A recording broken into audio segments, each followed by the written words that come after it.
ส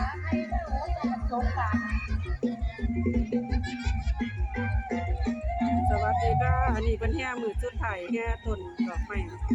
มือจุดไถ่เด้อพี่น้องของสงกรานต์บ้านโคกกลางแสงสว่างอำเภอหนองแสงจังหวัดอุดรธานีบ้านประเดียนเด้อพี่น้องทั้งหมดมี7หมู่บ้านใหญ่ๆ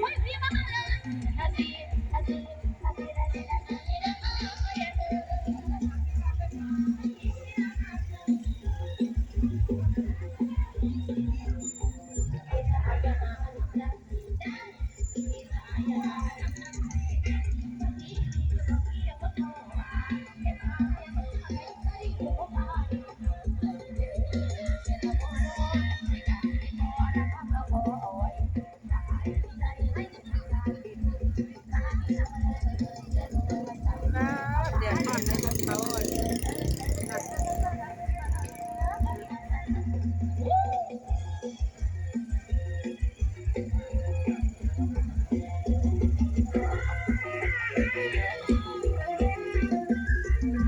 แต่เราไม่มีแค่สุดสาวใส่ยีนสาวใส่ยีนขอเสียงผู้สาวใส่ยีนเลย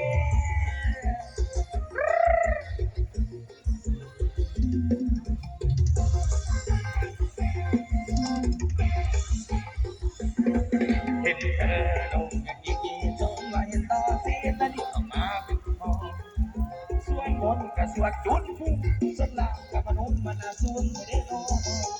ทางเองแล้วพิจารณาเป็นห้องหายแต่ยืนแต่แลมองหากมันน้องบาดใจ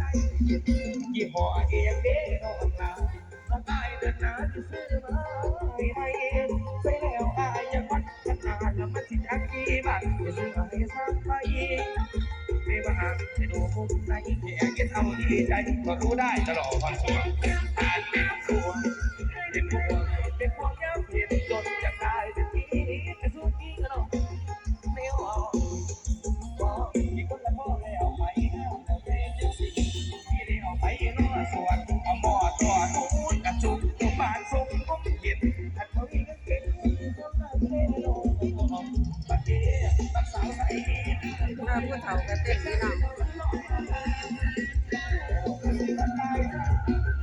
รถไปแล้ว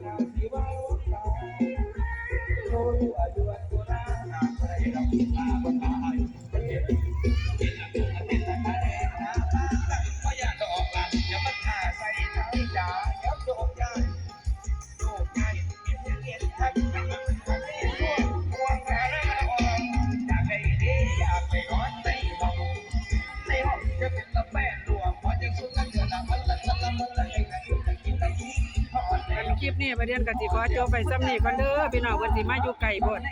ประเด็นญาติประเด็นเปียกน้ำกล้องประเด็นสิเปียกน้ำเบิ่งเด้อพี่น้องเพิ่นแห่ดอกไม้บ้านโคกกลางแสงสว่างอำเภอหนองแสงจังหวัดอุดรธานี